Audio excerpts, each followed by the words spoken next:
a country with over 1 billion people, thousands of years of history, and the world's spiciest food. But behind the saris, samosas, and sacred rivers is a military that's so vast, so capable, and so battle-ready, you'd think it was coded by a Marvel villain.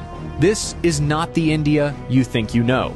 Because while some countries flex with parades, India just silently upgrades, drills in 3 climate zones, and prepares for war across land, sea, air, space, and cyberspace, all at once. So buckle up, because India's military might, it's on another level. Let's talk geography, because India doesn't live in a quiet cul-de-sac. It's in the world's most intense neighborhood. To the north, you've got China, nuclear-armed, high-altitude, and constantly eyeballing mountain borders. To the west, Pakistan, with decades of tension and history that could fill its own Netflix series. To the east, jungle borders with Myanmar, insurgent hotspots, and some of the toughest terrain on Earth. And to the south, the Indian Ocean, where everyone from the US Navy to Chinese submarines likes to just hang out. In other words, India is surrounded by drama. But here's the twist. While most countries would freak out, India builds a defense force designed for permanent pressure. Because peace is nice, but being unbreakable, that's better. India's army isn't just big, it's seasoned. With over 1.2 million active personnel and hundreds of thousands in reserve, it's one of the largest standing armies on the planet.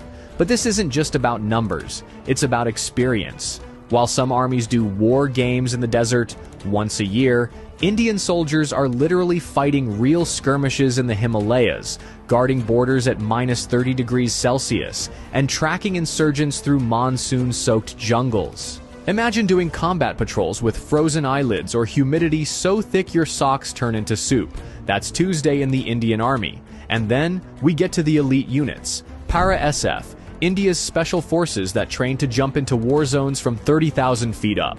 They go behind enemy lines and vanish like a WhatsApp status. Ghatak platoons, the army's pointy end of the spear.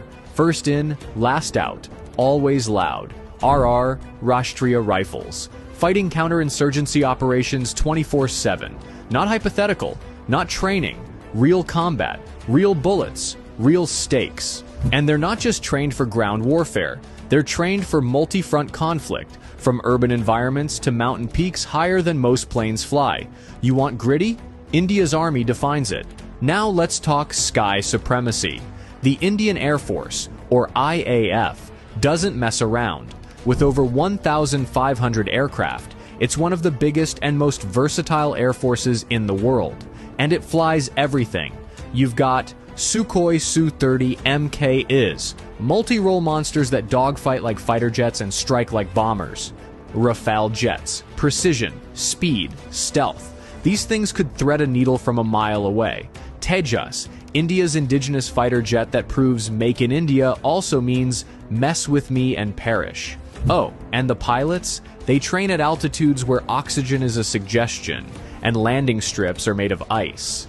But IAF's strength goes beyond jets. You've got AWACS for battlefield surveillance, airborne refueling tankers for long-range operations, and missile systems that give enemy aircraft approximately 0 chances. In a real conflict, India could deploy squadrons to multiple theaters, rain down firepower from 3 directions, and still have jets in reserve. And did I mention they once bombed a terrorist camp 80 kilometers into another country, casually flew back and said, "Yup, we did that"? Yeah, they don't bluff. Now, let's go aquatic. India's Navy is the silent assassin of South Asia. It guards over 7,500 kilometers of coastline, controls key shipping lanes in the Indian Ocean, and has eyes on every passing vessel. We're talking aircraft carriers, INS Vikrant and INS Vikramaditya, stealth destroyers, frigates, corvettes, and landing ships, and nuclear submarines that can launch ballistic missiles from under the damn ocean. The Navy doesn't just protect, it projects. It performs joint drills with the US, Japan, Australia, France, you name it. Why? Because India knows something every superpower knows too.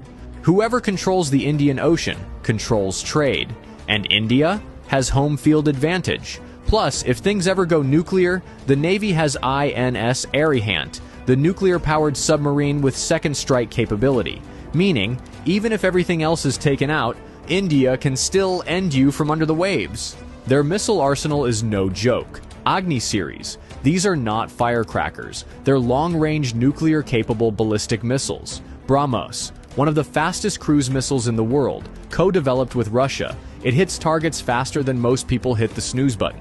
And they're not stopping there. India is investing in hypersonic tech, anti-satellite weapons, AI-enabled drones, and space surveillance. You know that time India shot down its own satellite in orbit just to prove it could? Yeah, that was the military equivalent of flexing in zero gravity. And while other nations are figuring out drone warfare, India is already using domestically built UAVs for surveillance, target acquisition, and strike operations. This isn't just defense, it's domination through innovation. Not all wars are fought with bullets. The country knows the next major war could start with a keyboard, not a gun. So the country is building one of the most formidable cyber defense and cyber offense teams on the planet. They've got CERT-IN, India's Cyber Emergency Response Team, RAW, the shadowy foreign intelligence agency that makes MI6 look like the Scooby-Doo gang, NTRO, the tech spy wing that focuses on signals intelligence, satellite interception, and cyber espionage. From protecting infrastructure to disrupting terror networks, India's digital warriors are already fighting tomorrow's wars. Today. Here's the final boss level. India isn't just armed, it's nuclear armed, with a doctrine of no first use, but a guaranteed second strike that could end cities. With a triad of nuclear delivery systems, land, air, and sea, India ensures that any attack ends in instant regret. But the real strength? Resilience. India has fought multiple wars, faced insurgencies, and bounced back from terror attacks without crumbling.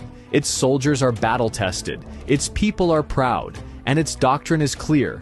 We don't want war, but if you bring it, we finish it. So, yeah, next time someone says India is just software engineers, spicy food, and spiritual gurus, remind them it's also one of the largest, most experienced militaries in the world, a nuclear power with cutting-edge tech, a regional powerhouse with global reach, and a nation that trains for every possible threat, just in case the unthinkable becomes real. And while India believes in peace, it's fully prepared for war. Hit that like button if you learned something new. Subscribe if you want more military deep dives like this. And remember, never underestimate quiet strength, especially when it has 1.4 billion people behind it. Until next time, stay smart, stay curious, and maybe don't pick a fight with India.